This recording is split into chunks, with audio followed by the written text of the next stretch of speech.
Class 11th physics के chapter motion in a plane के exercise को हम इस पार्ट में सॉल्व कर रहे हैं।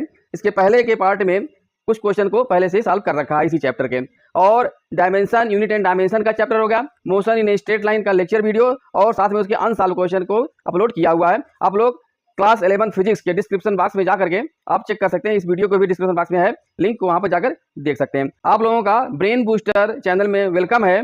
प्लीज चैनल को लाइक कर दीजिए, सब्सक्राइब कर लीजिए और शेयर कर दीजिए। क्वेश्चन है मोशन इन ए प्लेन का। In harbour wind is blowing at the speed of 72 kilometre per our.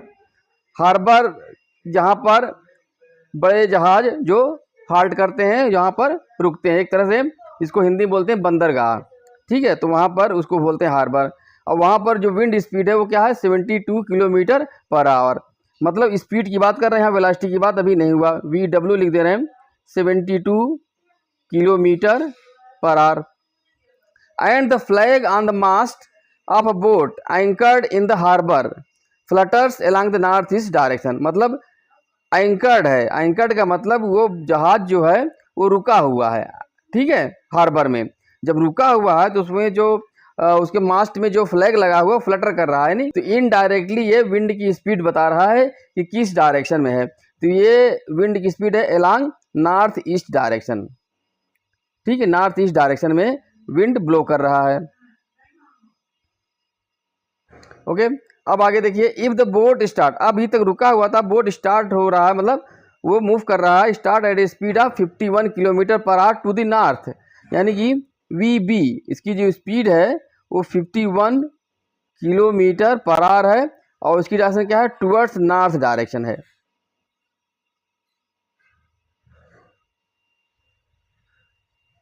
Towards north direction. What is the direction of flag on the mast of the boat. तो अब वो जो जहाज है move करना शुरू कर दिया इस स्पीड से नॉर्थ की डायरेक्शन में, तो उसमें जो फ्लैग है उसकी जो फ्लटरिंग होगी वो किस डायरेक्शन में होगी।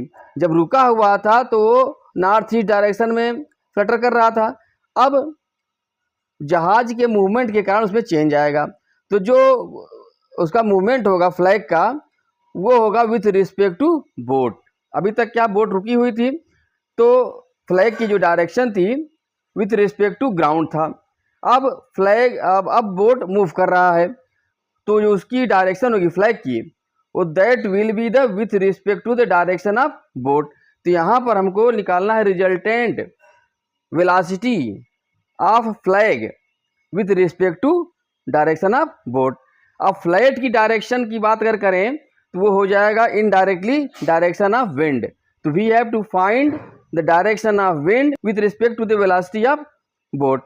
ओके, पहले वेक्टर के फॉर्म में इसको रिप्रेजेंट कर देते हैं हम। डायरेक्शन देखिए, ये है हमारा नॉर्थ डायरेक्शन और ये है east direction. Suppose east direction x axis में है और नॉर्थ डायरेक्शन वाई एक्सिस है। ओके, और हमको ये पता है वेक्टर के लेक्चर में आपने देखा होगा, उसको पढ़ा होगा कि हमने बताया है कि एक्स डायरेक्शन में जो यूनिट वेक्टर लेते हैं उसको बोला जाता है आई कैप। और यूनिट वेक्टर क्या है, यूनिट वेक्टर वो वेक्टर है जिसका मैग्नीट्यूड यूनिट होता है, 1 होता है। और आई कैप का मतलब unit vector along the x direction having the unit of 1, उसका जो यूनिट होगा मैग्नीट्यूड होगा 1 होगा। इसी तरह से वाई डायरेक्शन में यूनिट होता है, यूनिट वेक्टर होता है जे कैप हो गया। ओके, अब वेलोसिटी को हम रिप्रेजेंट करेंगे in the terms of vector, यानी कि in the terms of I cap and J cap. इसको आप लोग, क्योंकि इस क्वेश्चन को हम वेक्टर के फॉर्म से बहुत ही इजीली सॉल्व करेंगे।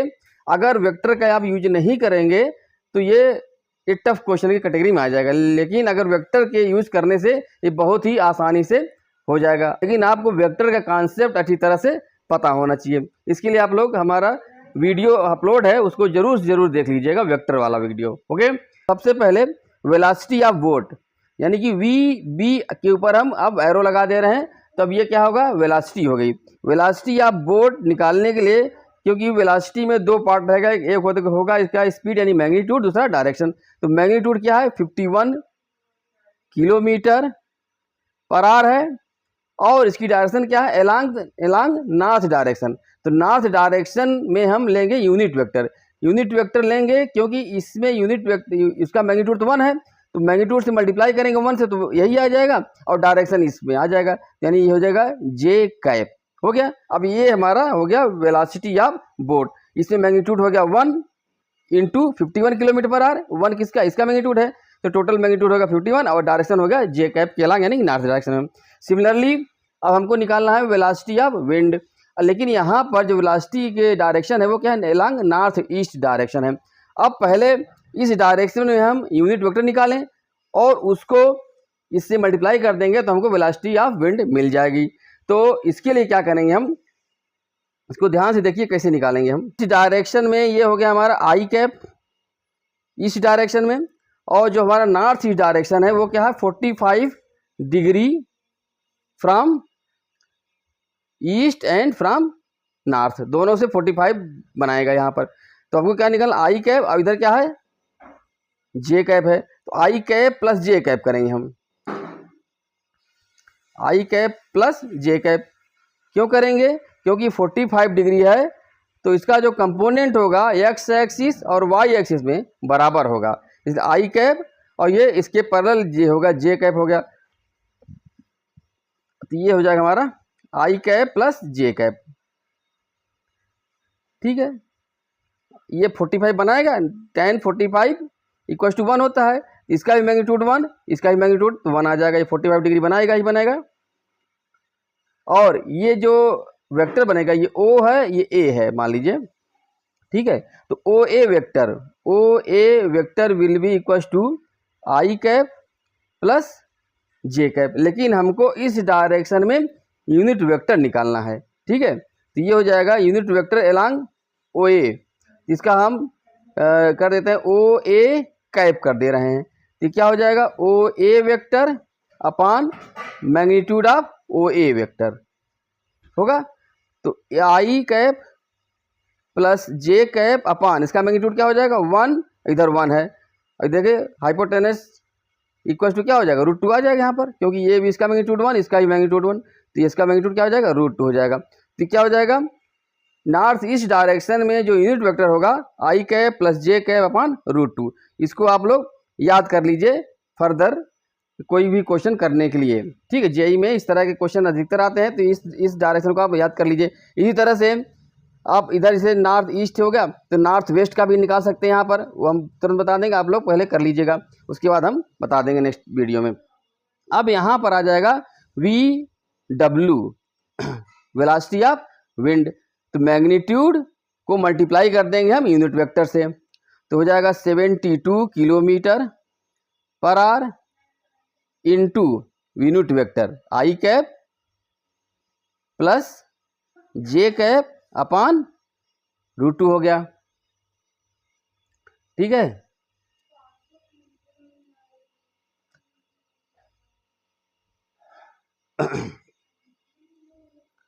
तो इसको और भी एक्सपेंड कर दीजिए अब, तो हो जाएगा 72 अपॉन √2 आई कैप प्लस 72 अपॉन √2 जे कैप होगा, और यूनिट रहेगी इसकी किलोमीटर पर आवर रहेगी।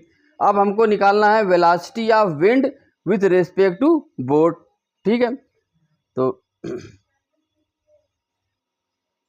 डायरेक्शन ऑफ फ्लैग जो कि पूछ रहा है, ये क्या होगा, डायरेक्शन ऑफ फ्लैग कहने का मतलब क्या हुआ कि जो फ्लटर करेगा फ्लैग वो किस डायरेक्शन में करेगा, तो वो फ्लैग उसी डायरेक्शन में फ्लटर करेगा जिस डायरेक्शन में विंड ब्लो कर रहा हो, ठीक है। अब यहाँ पर विंड तो ब्लो कर रहा है नॉर्थ ईस्ट में एक्चुअल में, लेकिन बोट के कारण उसकी डायरेक्शन जो इसको अपीयर होगी फ्लैग को वो डिफरेंट देन नॉर्थ ईस्ट होगी। तो कैसे निकालेंगे हम, equal to direction of wind with respect to the direction of boat,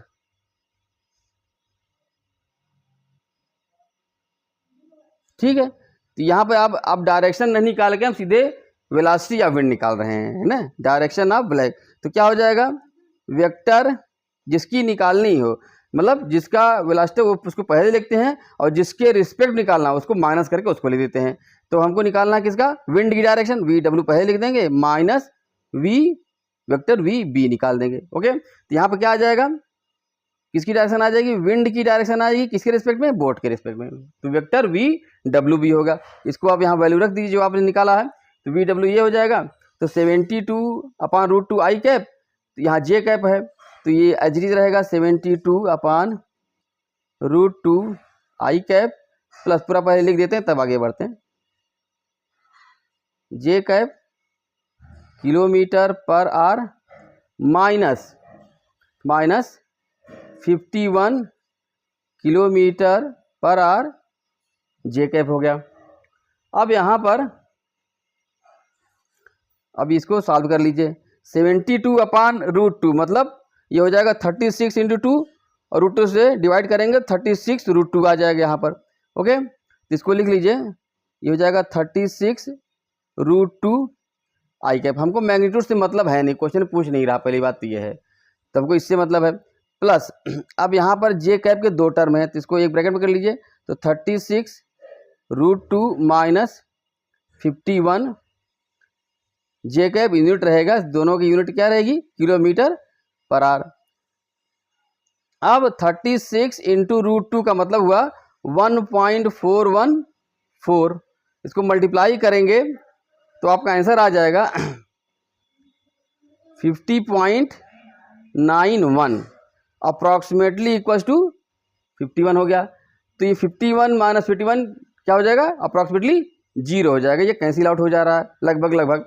तो जो डायरेक्शन होगी एलॉन्ग आई कैप आके आ जा रहा है, तो यानी कि जो विंड स्पीड होगी with respect to boat will be along approximately east direction. ठीक है, तो जो फ्लैग है वो ईस्ट डायरेक्शन में उसका मूवमेंट होगा, वो फ्लटर करेगा। तो ये हो गया, इसका आंसर हो गया। नेक्स्ट क्वेश्चन है, the ceiling of a long hall is 25 metre high, है कि नहीं, एक कमरा है उसकी छत 25 मीटर ऊंची है। What is the maximum horizontal distance that a ball thrown with a speed of 40 metre per second can go without hitting the ceiling of the ball. मतलब मैक्सिमम डिस्टेंस कितना वो कवर करेगा कि वो सीलिंग को hit ना करे, मतलब उसके जस्ट सीलिंग से टच करते हुए जाए, टच भी ना करे, तो मतलब उसकी मैक्सिमम हाइट हम मान लेंगे कि क्या है 25 मीटर। वो जो प्रोजेक्टाइल मोशन होगा बॉल का वो जाएगा 25 मीटर हाई तक जाएगा, ये हम मान लेते हैं। ठीक है, क्योंकि कह रहा है कि जस्ट वो मतलब वो टच नहीं करना चाहिए, तो मैक्सिमम हाइट क्या हो जाएगी उसकी, एच मान लेते हैं, कैपिटल एच इक्वल हो गया 25 मीटर, ये गिवन है यहाँ पर। इस केस में उसकी स्पीड क्या है, यू इनिशियल स्पीड दे रखा है 40 मीटर पर सेकेंड, तो कहाँ पर हिट करेगा उसकी डिस्टेंस निकालनी है मैक्सिमम आर। तो ये जब फुलफिल करेगा एच की वैल्यू रखेंगे तो वहाँ से हम आर की वैल्यू निकालते हैं यहाँ पर।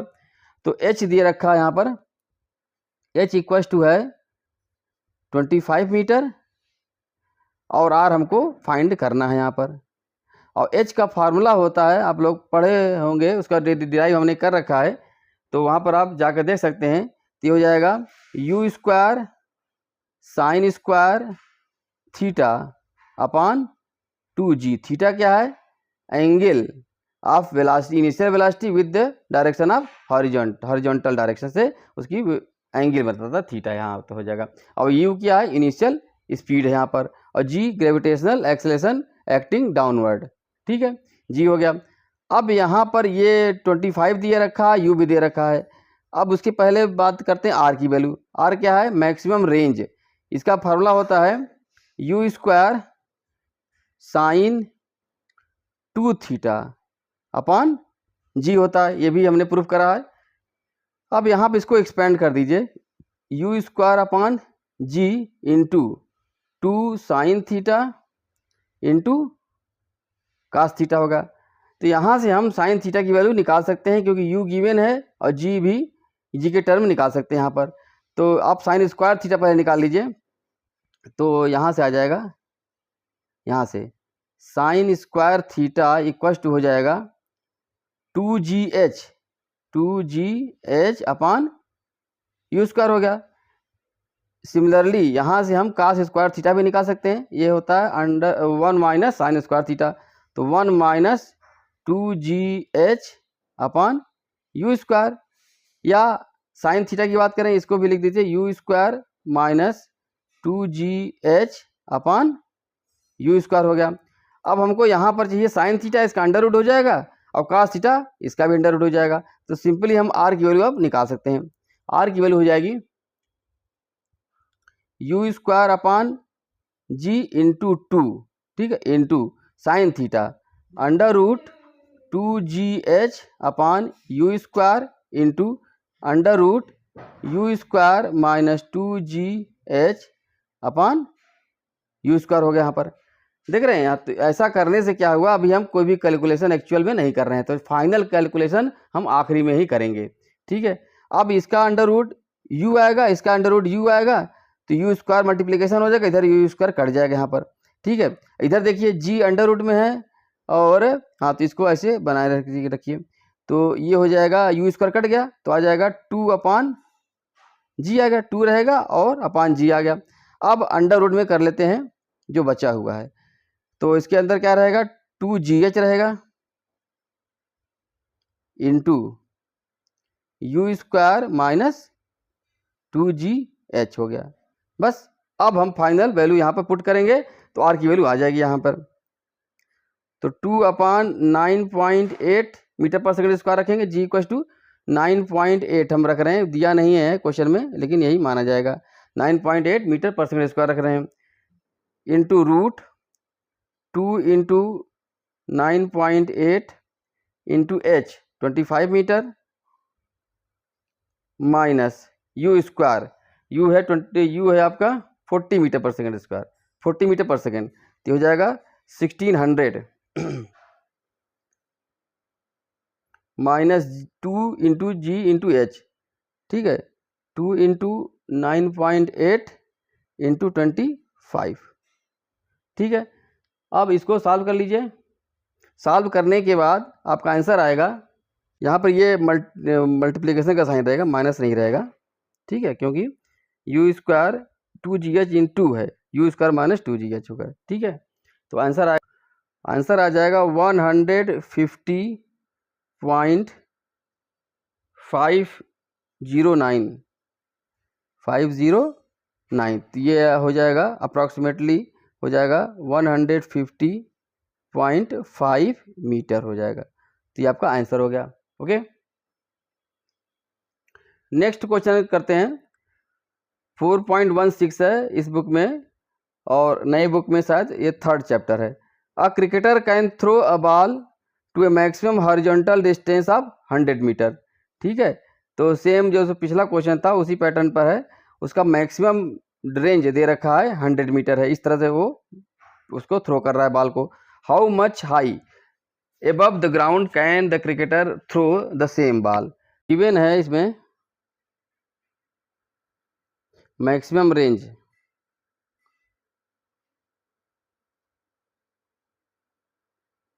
Maximum range r equal to the given है 100 मीटर।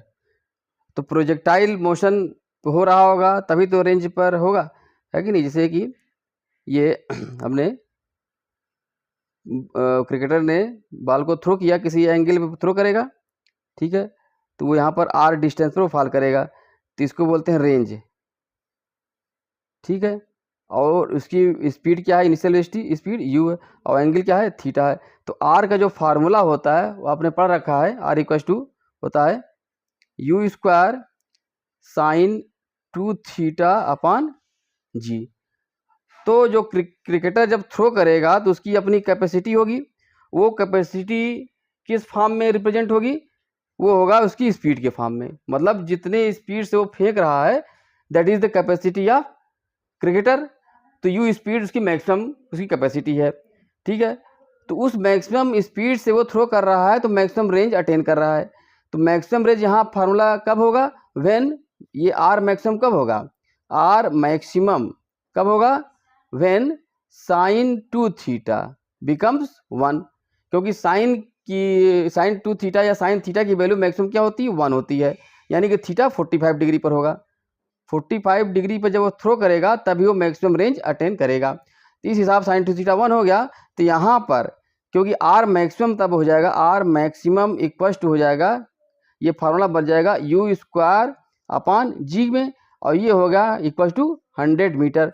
तो यहाँ से हमको यू स्क्वायर अपान जी का वैल्यू मिल गई, और साथ में जो क्रिकेटर है, जो बॉलर है, उसकी कैपेसिटी यानी कि वेलोसिटी के फॉर्म में, स्पीड के फॉर्म में मिल गई कि कितने स्पीड से वो बॉल को थ्रो कर सकता है। ठीक है, तो यहाँ से आ जाएगा यू स्क्वायर की वैल्यू आ जाएगी 100 जी। ठीक है, ये इसको आप नोट कर लीजिए। अब इस क्वेश्चन का दूसरा पार्ट ये है कि वो कितने मैक्सिमम हाइट तक वो थ्रो कर सकता है, यानी कि यहाँ बात आ गई वो अपवर्ड थ्रो करेगा। मैक्सिमम हाइट पूछ रहा है ना, यहाँ पर प्रोजेक्टाइल की बात नहीं कर रहा है, यहाँ पर इसकी बात नहीं कर रहा है, यहाँ पर कितने मैक्सिमम हाइट तक वो थ्रो कर सकता है। तो यहाँ पर उसकी कैपेसिटी यानी कि जो फेंकेगा वो थ्रो करेगा वो इतनी ही स्पीड से थ्रो करेगा, उसकी मैक्सिमम स्पीड ये हो गई। ठीक है, तो अब जब बॉल को थ्रो करेगा vertically upward with initial velocity u, तो जहाँ मैक्सिमम जाएगा तो उस पॉइंट पर उसकी फाइनल स्पीड हो जाएगी 0, और एक्टिंग एक्सेलरेशन हो जाएगा डाउनवर्ड g डाउनवर्ड। तो यहाँ से आ जाएगा, और हाइट क्या मान ली हमने, h हाइट पर वो जा करके वेलोसिटी 0 हो जा रही है, यानी h हाइट तक वो जा रहा है। तो फार्मूला यूज करेंगे काइनेमेटिक्स का, थर्ड इक्वेशन यूज करेंगे, तो हो जाएगा v square equals to u square minus 2gh। तो v क्या है, 0 यहाँ पर, u है ही है, माइनस 2gh। तो यहाँ से आ जाएगा h की वैल्यू आप निकाल सकते हैं you square upon 2g, you square upon 2g हो गया h। अब हमको यू स्क्वायर की वैल्यू पता है, तो यहाँ से आ जाएगा h इक्वल्स टू, जो कि क्वेश्चन में है, क्वेश्चन पूछ रहा है h के बारे में, तो यू स्क्वायर हो जाएगा 100g अपान 2g, g से g कट गया, यहाँ पर हमको g की वैल्यू रखने की जरूरत नहीं है। ठीक है, 50 मीटर तक उसकी मैक्सिमम हाइट हो जाएगी, तो इसका आंसर होगा। यहाँ पर क्या करेंगे, हड़बड़ी में जी की वैल्यू लगा देंगे, फिर यू स्क्वायर निकाल, फिर अंडर रूट करेंगे, अननेसेसरी वर्क होगा। तो बहुत ही इजी क्वेश्चन में हो जाएगा अगर आप अननेसेसरी वर्क नहीं करेंगे तो। ठीक है, आगे बढ़ते हैं। नेक्स्ट क्वेश्चन है, a stone tied to the end of a string 80 centimetre long, है कि नहीं, एक स्टोन को एक स्ट्रिंग से टाइट कर दिया गया है जो कि 80 सेंटीमीटर लॉन्ग है वो string, is whirled in a horizontal circle, मतलब उसको हॉरिजॉन्टल सर्किल में घुमाया जा रहा है, विथ ए कांस्टेंट स्पीड, एक ही उसकी जो स्पीड है वो कांस्टेंट है। If the stone makes 40 revolutions in 25 second, अब यहाँ से आ जाएगा उसकी एंगुलर वेलोसिटी आ जाएगी ओमेगा। ठीक है, 40 रिवोल्यूशंस इन 25 सेकेंड्स। तो जब ओमेगा आ जाएगा तो वहाँ से हम उसकी स्पीड काउंट कर सकते हैं, v equal to r into omega, r हो जाएगा 80 सेंटीमीटर। ठीक है, what is the magnitude and direction of acceleration of the stone, वो जो एक्सेलरेशन होगा स्टोन में वो हो जाएगा सेंट्रीपिटल एक्सेलरेशन, इसको आप लोग पढ़ चुके हो, यह यूनिफॉर्म सर्कुलर मोशन यूसीएम वाले वीडियो में आप देख लीजिएगा आप। ठीक है, इसको सॉल्व करते हैं। गिवन है स्ट्रिंग की लेंथ यानी कि रेडियस r इक्वल टू है 80 सेंटीमीटर हो गया, या एसआई सिस्टम हो जाएगा 0.80 मीटर होगा यहाँ पर। ठीक है, ये सर्कुलर मोशन में मूव कर रहा है। तो यहाँ पर जो इसका स्टोन जो टाइड है किया गया है, बांधा गया है, तो उसकी स्पीड हमको नहीं पता, v है, लेकिन जब ये रोटेट कर रहा है तो रोटेशन की स्पीड दे रखा है यहाँ पर 14 रिवोल्यूशंस इन 25 सेकेंड्स है। इसका टाइम पीरियड आप निकाल सकते हैं यहाँ से, कैपिटल टी, टाइम पीरियड क्या होता है, 1 रिवोल्यूशन में जो टाइम लगा, तो टी इक्वल हो जाएगा 14 रिवोल्यूशंस करने में 25 सेकेंड लगा, यानी कि 14 चक्कर लगाने पर उसको 25 सेकेंड लगे।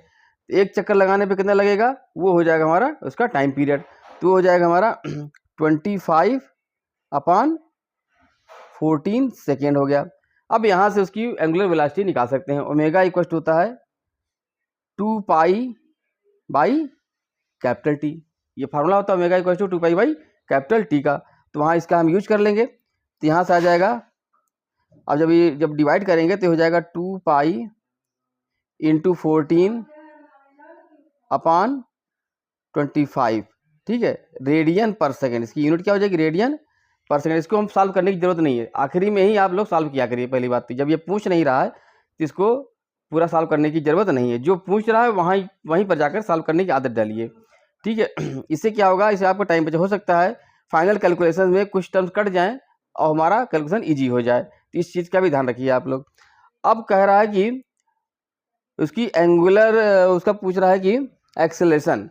तो एक्सेलरेशन क्या होता है, यानी कि सेंटीपिटल एक्सेलरेशन ए सी, वो होता है क्या, वी स्क्वायर अपॉन आर कर लीजिए, या आर ओमेगा स्क्वायर भी होता है। यहाँ पर v equal to r omega रखेंगे तो आर स्क्वायर ओमेगा स्क्वायर, तो हो जाएगा आर ओमेगा स्क्वायर। तो वी निकालने की जरूरत भी नहीं पड़ेगी, सिंपली आ जाएगा सेंटीपिटल एक्सेलरेशन। तो यहाँ से आ जाएगा ए सी इक्वल टू हो जाएगा, आर की वैल्यू है 0.80 मीटर इंटू ओमेगा, इसका स्क्वायर कर लीजिए यहाँ पर 2 पाई इंटू 14 अपॉन 25 का होल स्क्वायर। तो ये अब यहाँ पर कैलकुलेट करने की ज़रूरत है यहाँ पर। तो इसको जो आप कैलकुलेट करेंगे और तब आंसर आ जाएगा, आपका आंसर आ जाएगा 9.90 मीटर पर सेकेंड स्क्वायर। अब इसकी डायरेक्शन क्या होगी, सेंटीपिटल एक्सेलरेशन की डायरेक्शन क्या होती है, towards the centre of the circle. जो मोशन और सर्कुलर मोशन के सेंटर की तरफ रहेगी, और जिस पॉइंट पर रहेगा वो स्टोन है ना, जहाँ पे रहेगा स्टोन, तो वहाँ से रेडियस की जो लाइन मिलाएगी सेंटर की तरफ, वहाँ पर रहेगा, टुवर्ड्स सेंटर हमेशा रहेगा यहाँ पर, ठीक है। तो ये भी हो गया। नेक्स्ट क्वेश्चन है, an aircraft executes A horizontal loop of radius 1 kilometre. Aircraft है वो हॉरिजॉन्टली मूव कर रहा है, हॉरिजॉन्टल सर्कुलर मोशन कर रहा है एक्चुअली, 1 किलोमीटर उसका रेडियस होगा, विथ ए स्टेडी स्पीड, है ना, उसकी जो स्पीड है वो 900 किलोमीटर पर आवर है। Compare its centripetal acceleration with acceleration due to gravity. तो इसमें सिंपल सा है कि हमको उसका सेंटीपिटल एक्सेलरेशन होता है v square upon r, v हो गया 900 किलोमीटर पर आवर, इसको मीटर पर सेकंड में कैलकुलेट कर दिए और ये इसको मीटर में कर दीजिए। तो जो भी आएगा उसको कंपेयर करना है ग्रेविटेशनल एक्सेलरेशन की जी equal to 9.8 metre per second square से करना है। एयरक्राफ्ट सर्कुलर मोशन में है, ठीक है, उसकी जो रेडियस है सर्कुलर मोशन का, अब ये हर पॉइंट में टेंजेंट के लॉन्ग एयरक्राफ्ट मूव कर रहा है, ठीक है, और उस सर्कुलर मोशन की जो रेडियस है वो दे रखा है 1.0 किलोमीटर, दैट इज 1000 मीटर होगा यहाँ पर। और उसकी जो स्पीड है ना, वो स्पीड क्या है, कांस्टेंट स्पीड से, वो स्टेडी स्पीड उसकी है जो कि चेंज नहीं कर रही है, वो है 900 किलोमीटर पर आवर है। वी इक्वल टू दिया है 900 किलोमीटर पर आवर। तो अब इसको चेंज करिए मीटर पर सेकंड में, ये हो जाएगा, आपको पता है 900 इंटू 5/18 कर देंगे, ये हो जाएगा मीटर पर सेकंड। तो ये हो जाएगा 18 1 जा, और ये हो जाएगा 50 तो हो जाएगा 250 मीटर पर सेकंड हो गया, इसकी स्पीड हो गई, वी हो गया। अब पूछ रहा है सेंटीपिटल एक्सेलरेशन, यानी कि ये है ए सी आ जाएगा, ए सी इक्वल होता है v square upon r, v है 250 मीटर पर सेकंड का whole square upon r 1000 metre. तो हो जाएगा 25 का स्क्वायर 625, 2 जीरो आ जाएगा अपॉन 1000 कर लीजिए, ठीक है। तो इसका यूनिट क्या होती है एक्सेलरेशन का, मीटर पर सेकंड स्क्वायर आएगा, भी आप करेंगे metre square upon second square, metre से मीटर कट जाएगा तो यही यूनिट आ जाएगा यहाँ पर। तो ये 2 जीरो आप पहले काट लीजिए यहाँ पर। अब बचेगा 625, यानी कि आएगा 62.5 मीटर पर सेकंड स्क्वायर। और वेयर एज जो जी होगा, डाउनवर्ड एक्सेलरेशन ग्रेविटेशन एक्सेलरेशन हो, तो होता है 9.8 मीटर पर सेकंड स्क्वायर। तो इससे कंपेयर करना है कि कितने टाइम है ये। तो हम क्या करेंगे, ए सी अपॉन जी निकाल लेते हैं। ए सी की वैल्यू रखिए 62.5 metre per second square upon 9.8 metre per second square. तो जो आप इसको डिवाइड करेंगे तो वो आएगा 6.3775 टाइम्स आएगा, यानी कि जी का 6.3775 टाइम हो जाएगा। इसका सेंटीपिटल एक्सेलरेशन अप्रॉक्सीमेटली कर देंगे 6.4 हो जाएगा, है कि नहीं, 6.4 टाइम्स हो जाएगा, यानी कि ए सी इक्वल टू हो जाएगा 6.4 इंटू जी, तो ये आपका ये भी हो गया। तो यहाँ पर अब तक करीब 6 क्वेश्चन हमने सॉल्व कर दिया है इस पार्ट की वीडियो में। तो नेक्स्ट पार्ट में हम लोग इससे आगे करेंगे सॉल्व। तो प्लीज़ चैनल को लाइक कर दीजिए, सब्सक्राइब कर दीजिए और शेयर ज़रूर कर दीजिए। Okay, thank you.